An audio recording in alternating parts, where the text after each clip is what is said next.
महाभारत के मुख्य पात्र और देवराज इंद्र एवं कुंती के पुत्र अर्जुन पांडवों में तीसरे स्थान पर थे। अर्जुन की मृत्यु स्वर्ग की यात्रा के दौरान हुई थी, लेकिन इसके अलावा एक और कथा है जिससे अर्जुन की 2 बार मृत्यु का पता चलता है। दोस्तों, अगर आपको मेरे द्वारा सुनाई गई पौराणिक कहानियां अच्छी लगती हैं तो प्लीज मुझे सपोर्ट करें और चैनल को सब्सक्राइब करें। तो चलिए शुरू करते हैं। पौराणिक कथा के अनुसार महाभारत युद्ध के बाद श्री कृष्ण और महर्षि वेदव्यास जी के कहने पर पांडवों ने अश्वमेध यज्ञ किया और उसके घोड़े को समूचे भारतवर्ष में भ्रमण के लिए छोड़ दिया। यज्ञ के घोड़े की रक्षा का दायित्व अर्जुन को सौंपा गया। घोड़ा जहाँ जहाँ जाता उसके पीछे पीछे अर्जुन भी जाते। अनेक राजाओं ने पांडवों की अधीनता स्वीकार कर ली। विभिन्न देशों के राजाओं को अपने अधीन करने के बाद अर्जुन मणिपुर पहुंचे। मणिपुर में अर्जुन की पत्नी चित्रांगदा और उनका पुत्र बब्रुवाहन रहते थे। बब्रुवाहन मणिपुर का राजा था। अपने पिता के आने की खबर से बब्रुवाहन बहुत खुश था और उसने अपने पिता का स्वागत भी किया।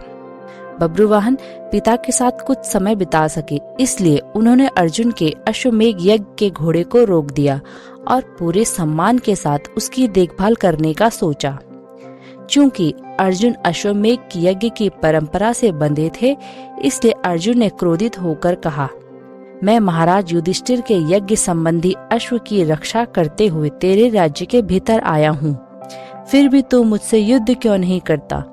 लगता है तू क्षत्रिय धर्म से बहिष्कृत हो गया है। क्षत्रियों का धर्म है युद्ध करना और तू मुझे शांति पूर्वक साथ लेने के लिए चेष्टा कर रहा है। अश्वमेध यज्ञ के घोड़े को रोकने की गलती पर युद्ध की चुनौती दे डाली। जिस समय अर्जुन बब्रुवाहन से यह बात कर रहा था, उसी समय नाग कन्या उलूपी भी वहां आ गई। उलूपी भी अर्जुन की पत्नी थी। उलूपी भी बब्रुवाहन के पास गई और कहा, तुम्हारे पिता कुरुकुल के श्रेष्ठ वीर और युद्ध के मध्य से उन्मत्त रहने वाले हैं। इनके साथ अवश्य युद्ध करो। ऐसा करने से ये तुम पर अवश्य प्रसन्न होंगे। अर्जुन अपनी परंपरा से बंधे थे और बब्रुवाहन योद्धा होने के कारण चुनौती अस्वीकार नहीं कर सकते थे।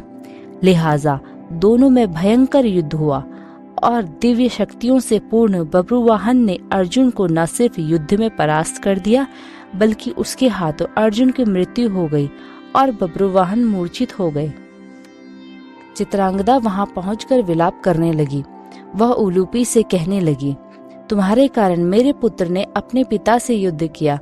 मेरा बेटा भले ही मारा जाए, लेकिन तुम अर्जुन को जीवित कर दो। तभी बब्रुवाहन भी होश में आ गया। उसने देखा कि उसने अपने पिता की हत्या कर दी है, तो वह शोक करने लगा। अर्जुन की मृत्यु से दुखी होकर चित्रांगदा और बब्रुवाहन दोनों ही आमरण उपवास पर बैठ गए। जब नागकन्या उलूपी ने देखा कि चित्रांगदा और बब्रुवाहन आमरण उपवास पर बैठ गए हैं, तो उसने संजीवन मणि का स्मरण किया। उस मणि के हाथ में आते ही उलूपी ने बब्रुवाहन से कहा कि यह मणि अपने पिता अर्जुन की छाती पर रख दो।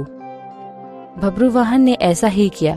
वह मणि छाती पर रखते ही अर्जुन जीवित हो उठे। फिर उन्होंने अश्वमेध यज्ञ का घोड़ा अर्जुन को लौटाकर अपनी माताओं चित्रांगदा और उलूपी के साथ यज्ञ में भी शामिल हुए।